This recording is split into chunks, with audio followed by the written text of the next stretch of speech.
우리 지역의 이슈를 살펴보는 헬로 이슈 토크입니다.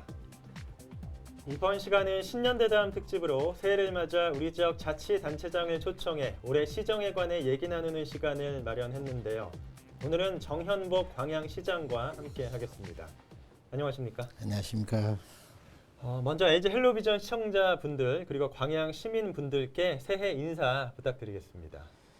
존경하는 광양 시민 여러분, 그리고 LG 헬로비전 시청자 여러분, 광양시장 정현복입니다.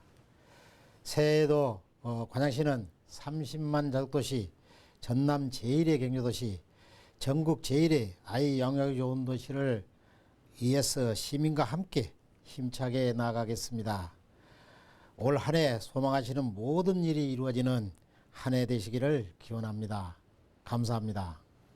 네, 지난해는 코로나19로 많은 어려움을 겪었는데요. 이 상황에서 광양시는 선제적으로 많은 대응을 해온 걸로 알고 있습니다. 지난해 주목할 만한 성과를 꼽자면 어떤 게 있을까요? 무엇보다도 먼저 코로나19에 대한 대책을 이야기를 안 할 수가 없습니다. 전남 최초로 그러다 보니까 20만 원의 재넣기금 재난한 생활비를 지원을 했고, 또 그때만 하더라도 돈이 있어도 마스크를 못 사는 그런 때였습니다. 그럴 때 저희들이 전 가정에 마스크를 또 5명씩 또 지급을 했습니다. 저희들이 이 지원을 하고 나서 한번 조사를 해봤더니 이 응답자 중에 80.5%가 재난지원금을 잘 줬다. 네. 그리고 광양사랑 상품권으로 이걸 지불 제대로 했습니다. 그런데 그것이 그렇게 상품권으로 준 것도 한 78.5%가 잘 줬다. 그러면 이것이 경기 회복에 어느 정도 도움이 됐겠느냐 하는 것을 조사해 봤더니 이 상공인들 매출의 한 11% 정도가 매출이 올라갔다. 네. 이런 평가가 있습니다. 근데 저희 시가 20만 원씩 줄 때 총 지출한 금액이 304억입니다. 그런데 이 304억이 이 경제 파급 효과로 생산 유발 효과가 555억입니다. 네, 그렇게 큽니다. 네. 300억을 줬는데 500억이. 그 다음에 부가가치 유발 효과가 247억이에요. 그리고 취업 유발 효과가 352명 정도 됐고, 고용 유발 효과가 한 217명 정도 이렇게 나타났습니다. 그 다음에는 저희들이 이 어려운 때에 기업을 34개 정도 유치를 합니다. 네. 그래가지고 금액으로는 한 1조 3,742억 원 정도 투자 유치와 MOU를 체결하는데 이것이 가지는 의미가 큽니다. 기업이 와야 일자리가 있고, 또 일자리가 있어야 또 여러 가지 이 경제가 돌아가는 이런 상황이 되기 때문에 저희 시로 봐서는 절대적으로 필요한 일인데 그런 일들이 잘 이루어졌다. 그렇게 봐서 우리 도시가 살기도 좋지만 기업하기도 좋은 도시로 전국에 알려져 있다고 저희들은 그렇게 생각을 하고 있습니다. 네. 소상공인 지원을 통한 지역 경제 활성화 그리고 많은 국비 확보 거기다가 다수의 기업 유치까지 지난해 성과에 대해서 말씀을 해주셨는데 이런 성과가 있었다면 아쉬운 점도 있었을 것 같거든요. 어떤 게 있을까요? 그렇습니다. 사실 우리 시가 전국에 내어놓을 만한 그런 축제가 매화축제입니다. 네.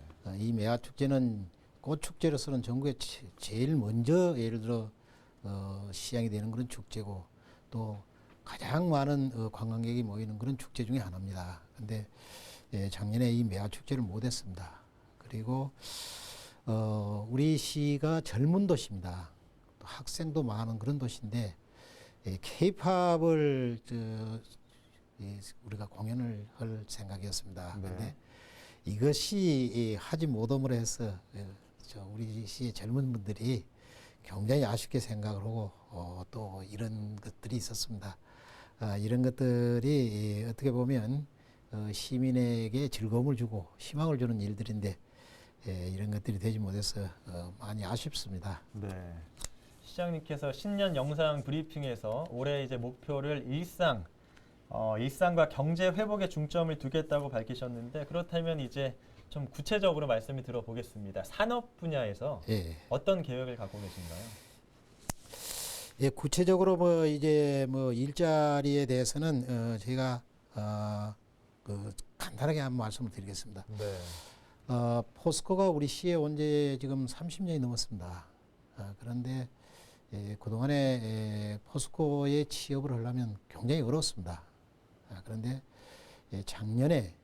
작년부터 저희들이 포스코의 아카데미라는 것을 만들었습니다. 네. 그 아카데미는 무슨 의미가 있는 것이냐면 포스코에서 필요한 사람을 길러서 포스코에 취업을 할 때 그분들에게 인센티브를 좀 줘라. 광양에 예를 들어 있는 사람하고 자기들이 가르쳐서 필요한 사람으로 길러가지고 데리고 가거라. 그런 뜻입니다. 네. 작년에 30명이 졸업을 했습니다. 지금 작년 말에 포스코가 지금 1차 모집을 했는데 한 12명 정도가 지금 포스코에 입사가 됐습니다. 그렇군요. 그러면 12명 가지고 뭐 그러느냐 할지 모르지만 30년 동안 해보지도 못한 일입니다. 그것이. 그래서 또 올 상반기에 또 모집이 있습니다. 그러면 그분들이 또 응시를 해서 아마 몇 명이 들어갈지는 모르겠습니다만 좋은 성과가 나올 걸로 이렇게 봅니다. 그러면 이것을 올해도 계속해서 아카데미를 개관해서 네. 또 포스코와 포스코 연관회사 또 포스코 협력회사에 이렇게 들어갈 수 있도록 이렇게 하겠습니다. 그리고 두 번째 이 신산업에 대해서 제가 조금 이야기를 드려야 되겠습니다. 저희들은 제가 전에도 말씀드렸지만 우리 시가 포항 제철소 관양 포스코 우리 관양 제철소 또 광양항이 있기 때문에 어떻게 보면 산업의 기초가 잘 다져진 그런 그 시입니다. 여기에 저희들이 신산업을 하고자 하는 것이 2차 전지와 소재 부품 산업, 드론 산업, 수소 산업입니다. 이 네 가지를 신산업으로 가져갈 생각입니다. 네. 지금 2차 전지 같은 경우는 어느 정도 기반이 지금 잡혔습니다. 포스코 케미칼이 양극재 공장을 우리 시에다 만들어 가지고 지금 3만 톤을 생산하고 있는데 이것을 6만 톤까지 늘리겠습니다. 그리고 명당 산단에다가 2차 전지 재활용 기술 개발 실증 센터를 만들어서 2차 전지가 되게 되면 이게 배터리 아닙니까?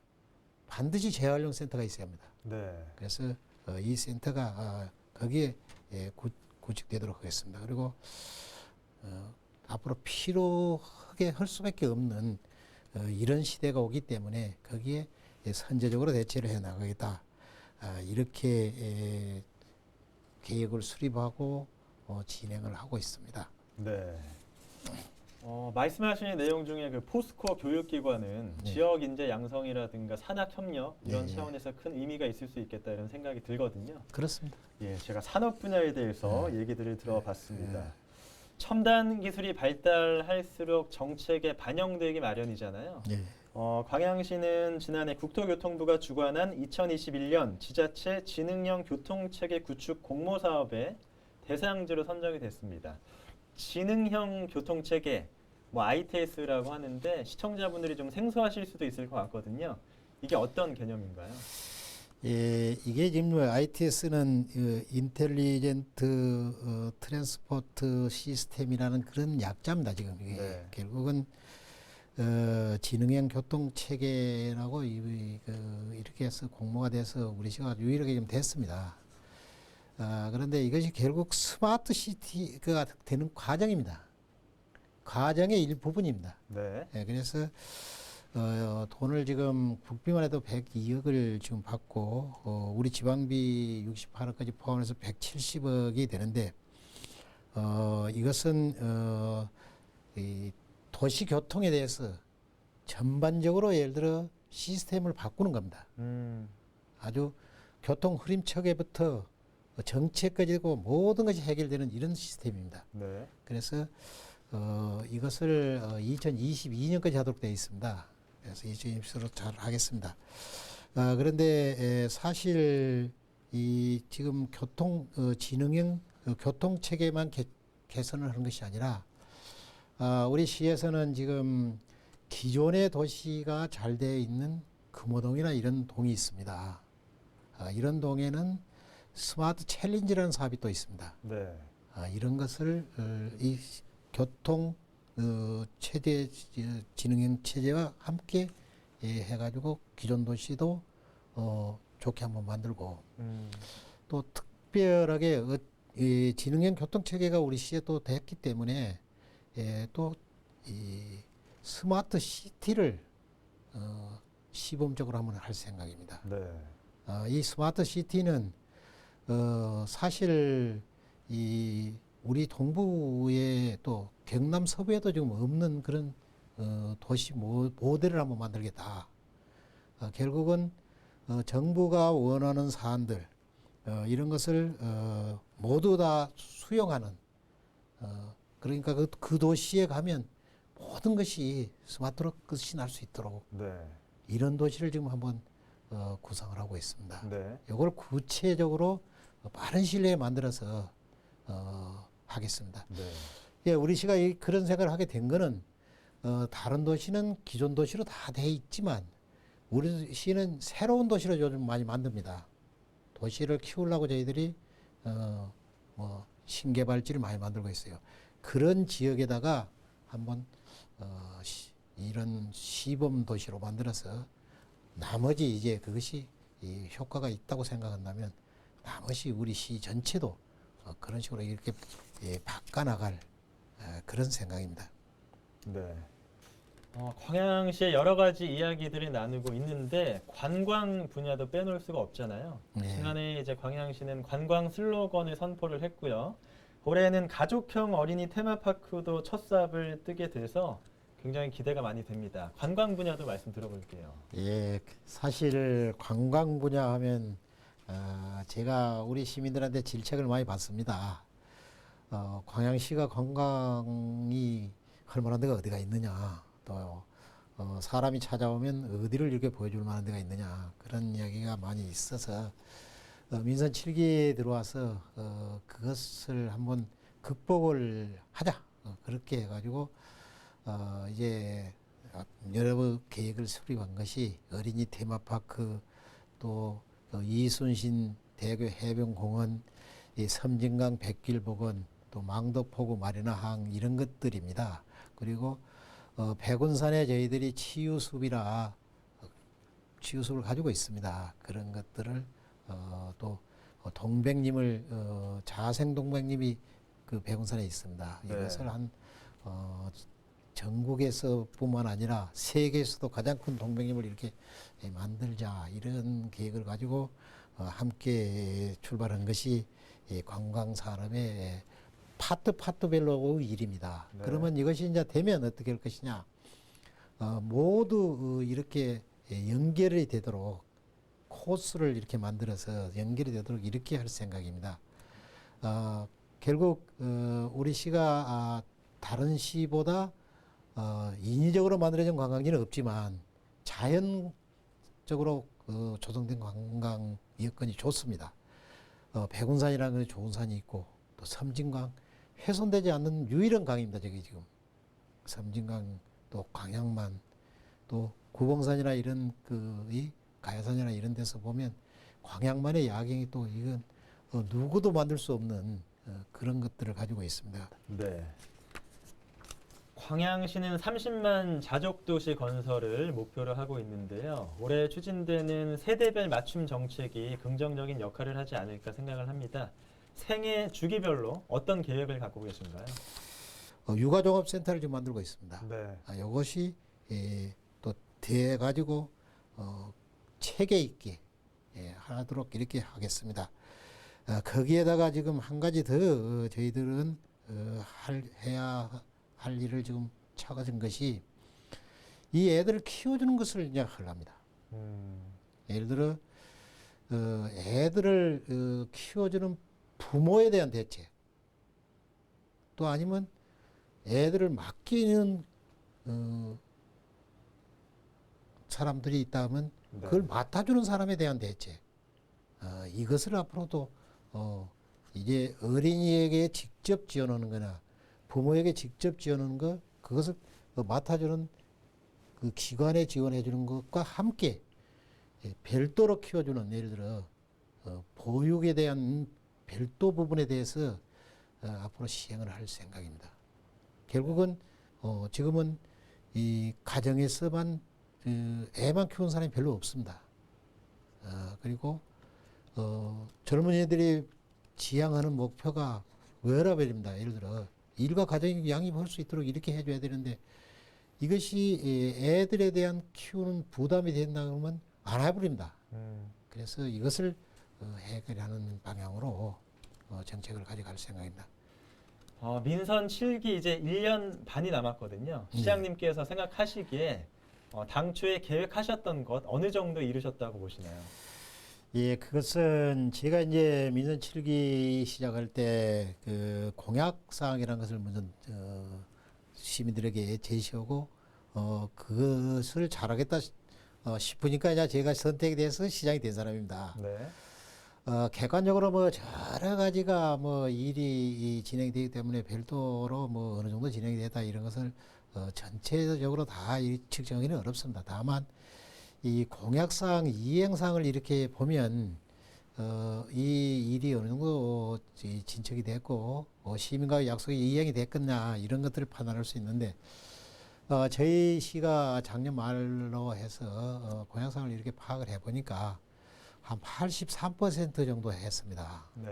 그러면 상당히 많은 이 사항들이 시민과의 약속이 이행이 됐고 진행이 잘 됐다. 이렇게 생각이 됩니다. 다만 저희 시는 공약사항 이외에도 또 시민들이 필요로 하는 사안은 언제든지 들어서 제가 시정에 반영을 하도록 노력을 하는 사람 중에 한 사람입니다. 그래서 앞으로도 관양의 그 어떤 이 건설을 위해서 일로서 승부를 하고 평가를 받는 그런 시장으로 남겠다. 그런 자세로 일을 하겠습니다. 지금 저희들에게 주어진 일들이 이 코로나를 극복하는 문제도, 지역 경제를 살리는 문제도, 또 뭐 일자리를 만드는 것도, 또 삶의 질을 높이는 것도 모두 다 중요합니다. 하여튼